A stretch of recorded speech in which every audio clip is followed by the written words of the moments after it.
Lá era totalmente diferente, totalmente oposto do que é aqui. Lá eu não tinha cadeira de rodas, eu andava no chão, né? Eu usava a cadeira de rodas apenas para ir para a escola.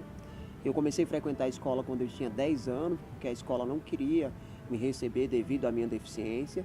E aí meus pais, eles lutaram, brigaram na justiça para que a escola pudesse se adaptar e me receber.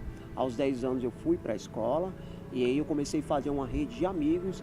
A vida foi melhorando a partir daí, porque os amigos que me levavam para brincar na rua, os amigos da escola, os amigos que me levavam para festas na cidade, e a cadeira de rodas lá na minha cidade era usada apenas nessas ocasiões. Fora isso, eu andava no chão, me arrastando no chão, e fui conhecendo pessoas na escola, fui desenvolvendo. Fiquei 2 anos na escola lá em Araripina, até chegar aqui.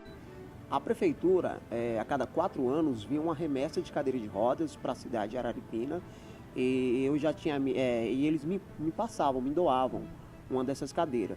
E aí minha mãe dizia que a gente tinha que poupar a cadeira, porque era 4, só ia receber outra depois de 4 anos, depois saísse o prefeito, comprasse novas cadeiras. Então a gente poupava de tudo quanto é forma a cadeira de roda. E era uma cadeira bem ruim, aquelas cadeiras de hospitais e tal. Então eu só usava a cadeira de rodas para ir para a escola, para ir para alguma festa, alguma reunião de família, só nessas ocasiões. Como eu já falei, lá eu andava muito no chão, não andava na cadeira. Então eu tinha, diversas vezes eu fiquei doente por causa do frio do chão, até mesmo pela temperatura que lá no Nordeste é muito quente. Então sim, sofri várias doenças, como pneumonia, gripe muito forte. Eu tinha um peso muito abaixo do normal para uma criança da minha idade, por motivo de estar no chão, e higiene, esse tipo de coisas era bem precária mesmo, por motivo que eu andava muito no chão. Os meus joelhos eram calejados, as minhas mãos eram sempre com feridas, por estar me locomovendo pelo chão. Aí no ano de 1998, meu pai faleceu e a gente decidiu vir para Brasília. Já era uma vontade antiga dos meus pais para que eu me tratasse no Sara Kubitschek. E aí meu pai faleceu, a família se reuniu e meus irmãos já moravam aqui e decidiram trazer eu, minha mãe e meu irmão mais novo. Aí a vida mudou completamente, como se uma pessoa fosse pobre, totalmente pobre, e ganhasse aí, vamos dizer, na loteria e da noite pro dia ficasse rico. Quando eu cheguei aqui em Brasília, no primeiro mês que eu cheguei aqui em Brasília, o pessoal, a vizinhança soube que eu vinha e que eu já não tinha mais a cadeira, porque já tinha passado 4 anos, eu não tinha mais. E aí começaram a fazer muitas doações. De uma lapada só eu consegui 4 cadeiras de rodas. Então quando eu cheguei aqui em Brasília, eu já tinha 4 cadeiras de rodas me esperando. Ou seja, para uma pessoa que passava 4 anos para receber uma cadeira, chegar aqui e ter 4 cadeiras de rodas esperando, foi uma felicidade muito grande, para mim. E a partir daí, como é que a vida desenrolou para o adolescente Antônio? Porque até então você tem o quê? 13 anos, não é isso? Aí, chegando aqui, a escola de imediato já me recebeu, me acolheu, me colocou em programas voltados para pessoa com deficiência. E aí a vida começou a desandar daí, né? Em 98 eu já entrei na escola, em 99 continuei na escola e a escola já me colocou em muitos programas, muitas pessoas me conheciam. E aí começou tudo a desenvolver. Em 2000 eu entrei no Sara Kubitschek, né? E a minha fisioterapeuta viu uma potência em mim e já me colocou no time de basquete do Sara Kubitschek. Quais os benefícios que ele trouxe para você? Se a gente pudesse comparar a sua vida antes do Sara e a sua vida depois do Sara, o que melhorou? Eu diria que eu renasci novamente, né? Quando eu entrei no Sara Kubitschek. Eu conheci o mundo dos deficientes, que até então era desconhecido para mim. E como eu já falei, por motivo de eu estar no time de basquete, a gente viajava, a gente ia para passeios, todo pessoal cadeirante, familiares, e eu estava sempre no meio, sempre envolvido com isso. Então foi um mundo totalmente diferente para mim e um mundo que eu me achei. Que eu conheci pessoas que tinham praticamente o mesmo problema que eu, a mesma deficiência, outros tinham uma deficiência um pouco mais elevada, mas uma autoestima super alta, super bacana, e o alto astral, a energia da galera me motivava a seguir em frente e conquistar coisas que eu jamais imaginei conquistar. Antes do Sara Kubitschek, sim, né? Eu me sentia 100% excluído. Eu tinha poucos amigos, até mesmo por causa da falta de informação, a cidade ser muito pequena. Quando eu cheguei aqui em Brasília, mudou, foi totalmente ao contrário. O Sara e as pessoas, os pacientes do Sara me abraçaram de tal forma, acho que eles viram isso no meu olhar, E de tal forma me abraçaram que, como eu já falei, foi um mundo totalmente diferente, desconhecido para mim. Daí eu me senti parte da sociedade. A acessibilidade aqui em Brasília é totalmente diferente da minha cidade, porque na minha cidade você ia para os lugares a pé, era tudo pertinho, não tinha que pegar ônibus ou algum tipo de transporte. Aqui em Brasília é mais complicado. Você vai para a escola, por exemplo, você vai para a faculdade, tem que pegar ônibus ou tem que ter algum carro. No início era muito, muito, muito complicado. Os ônibus eles não ofereciam nenhum tipo de estrutura ou adaptação para cadeirante ou qualquer outro tipo de deficiência. E aí eu tinha que contar com a ajuda de amigos, passageiros, motoristas, cobradores, enfim. Era muito complicado. Hoje em dia, no dia que vivemos hoje, está perfeito, eu vou dizer para você. Por quê? Existem as rampas eletrônicas que 100% dos ônibus de Brasília, 100% tem as rampas eletrônicas. A grande maioria, vamos dizer, de 40% a 50% estão estragadas ou o motorista não sabe utilizar, o motorista ou o cobrador não sabe utilizar. No momento, esse é o grande problema, a falta de manutenção e a falta uma falta de treinamentos para motoristas e cobradores, né, o pessoal que opera as rampas, para estar operando com maior capacidade. Quando eu morava lá em Araripina, eu assistia muita televisão, via muita televisão e gostava muito de música. Música me fascinava. Eu queria ser um operador de áudio, sem saber o que era direito. Nunca tinha visto uma mesa de som, um microfone, alguma coisa. Mas por assistir muita televisão, eu sempre tive uma infância muito pobre. Eu sempre criei microfones com um pedaço de PVC, com caixas de papelão, criava mesa de som, e minha mãe, meus familiares, meus amigos, poucos amigos que tinham lá, perguntavam onde que eu tinha visto aquilo para criar com tanta perfeição. Era tudo visto na televisão e aí eu comecei a criar. E essa vontade por música foi me direcionando para outros tipos de áreas dentro do meio artístico. Quando eu cheguei em Brasília, eu fiz parte de um grupo evangélico, e aí um certo dia eles me chamaram para apresentar um jornal na igreja. E aí eu comecei a ver como que o William Boni se portava na bancada. E eu via que ele baixava para a voz ficar mais grave, fazia todo um charme. E comecei a fazer, tentando imitar o William Boni. E aí a galera começou a gostar da minha voz. Eu também estava na mudança de voz e tal. E falaram, rapaz, você tem talento, você devia investir na carreira de locutor. Até então eu não sabia o que era isso. E aí eu comecei a pesquisar, comecei a me aprofundar e tal. E aí, quando foi em 2003, me jogaram lá na rádio. Fui fazer uma participação, cheguei lá, fiz a participação. O dono da rádio, o diretor da rádio, gostou muito e aí me convidou para fazer um teste. E no dia do teste eu não sabia, mas eu já estava sendo contratado para ficar na rádio.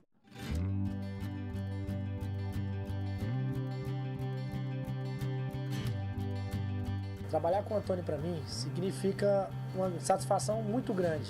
Por quê?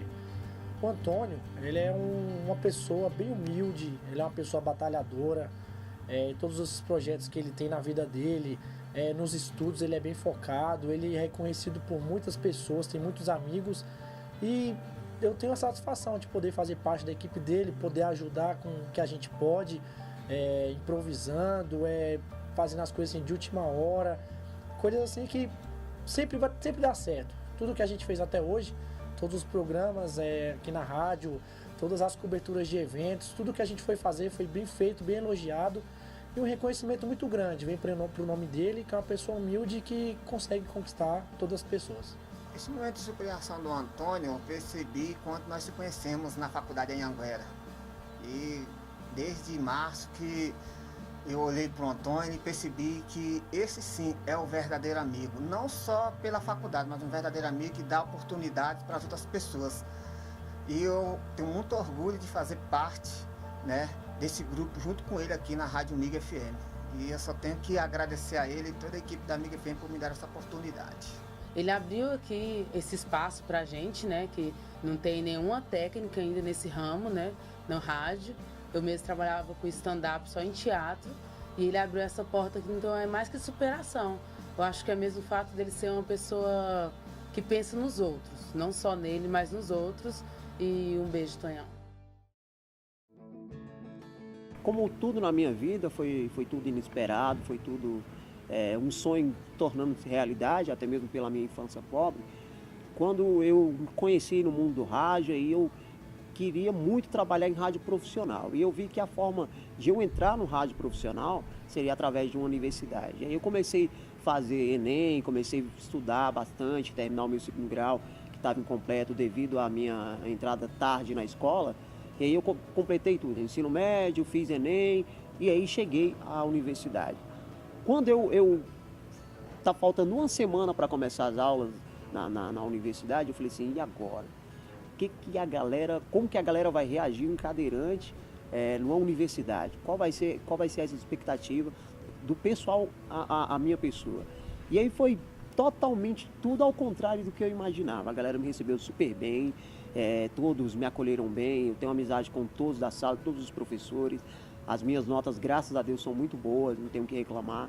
E aí a universidade que está começando a se adaptar fisicamente para o meu tipo de deficiência. Agora que a gente chegou num consenso, estamos adaptando a universidade, já existem algumas adaptações físicas, mas a gente está correndo atrás de mais rampas, mais acessos. Os elevadores voltaram a funcionar, que até então não funcionavam. E aí a universidade já direcionou uma pessoa só para cuidar disso, que é o professor Rodrigo, que tem atendido todas as minhas expectativas e graças a Deus está indo tudo bem. A primeira aula aqui na universidade, por incrível que pareça, foi lá no laboratório de rádio e de TV. No de TV eu não tive problema nenhum, porque é no térreo, as portas são bacanas, dá para entrar cadeira, tudo legal.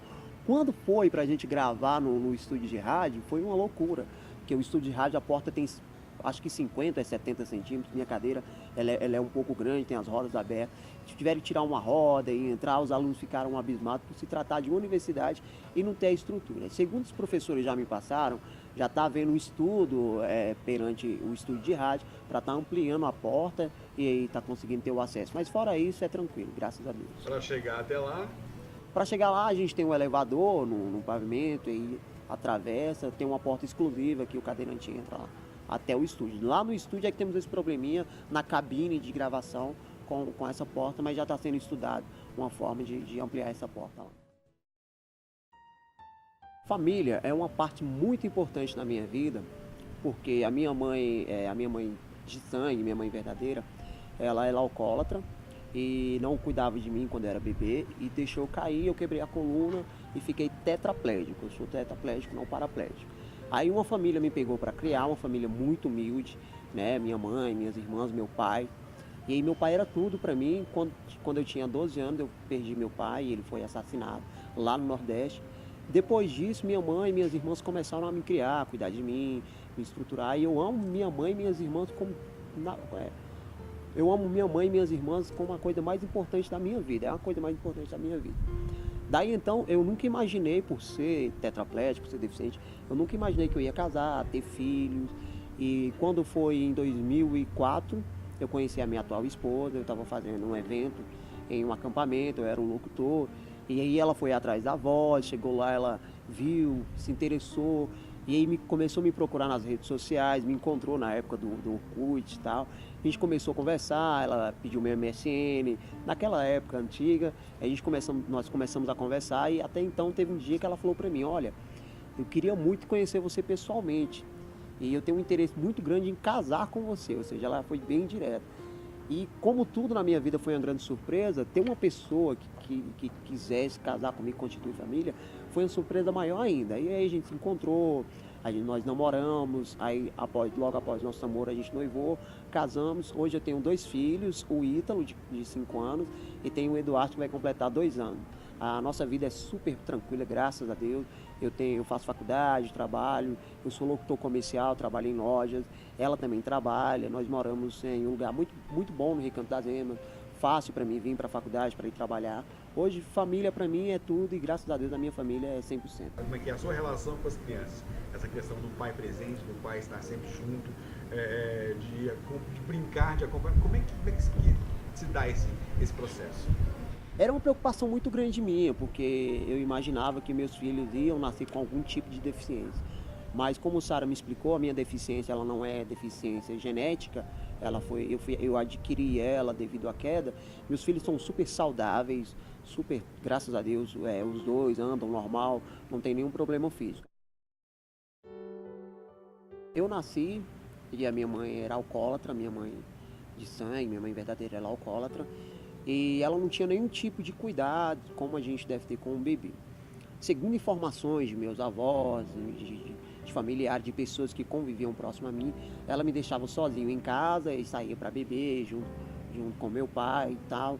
E aí teve um dia que, com um descuido, ela chegou bêbada em casa, tentou me pegar no colo e me deixou cair. Se ela tivesse, nesse mesmo dia, me levado para o hospital, talvez eu não ficaria tetraplégico. Mas ela não sequer observou que essa queda ocasionou uma lesão na minha coluna e, ao mesmo tempo, me deu atrofia muscular e eu sou tetraplégico. Quando a minha família, minha mãe adotiva, me pegou para criar, que ela viu que tinha algum problema que me levou ao hospital, o médico queria condená-la tal, e ela teve que explicar toda a situação. E ele explicou para ela que eu não ia movimentar os braços, que eu ia movimentar somente os olhos e nem a cabeça eu ia movimentar. Daí as coisas foram acontecendo, eu fui crescendo e a minha mãe sempre me cobrou uma independência, até mesmo já avisando que um dia eu ia ter uma vida, que ela poderia faltar e eu teria que ficar sozinho no mundo. Então ela sempre cobrou de mim independência, para me escovar os dentes. E aí eu fui crescendo, meus braços foram começando a se movimentar, desenvolvendo. Quando eu cheguei no Saara, houve toda uma readaptação para mim ficar 24 horas sentado na cadeira todo o tempo, para me escovar os dentes, escrever, para mim estar pegando um copo, lavando a louça, fazer coisas cotidianas que iam me ajudar na minha reabilitação. Daí tudo aconteceu. Eu pretendo, com certeza, terminar minha faculdade, eu quero terminar com boas notas, com muita experiência, quero estar fazendo parte de vários eventos jornalísticos, quero estar no meio dessa área para não terminar por terminar, e terminar assim como um jornalista de verdade, com muito estágio, com muita experiência. Após os 4 anos de jornalismo, eu quero fazer mais um ano de publicidade e propaganda, e daí então eu vou dar um tempo nos estudos, me dedicar ao jornalismo e também à publicidade e propaganda, e logo depois, acredito que uns 2 anos depois, eu quero fazer psicologia. Psicologia será só para me ajudar as pessoas com seus problemas, a ter alguém para conversar. Psicologia vai ser exclusivamente para mim estar ajudando as outras pessoas, que é uma coisa que eu já faço hoje em dia, eu já tenho uma facilidade de comunicação e eu gosto muito de ouvir as pessoas, de ouvir os problemas das pessoas e tentar ajudar de alguma forma.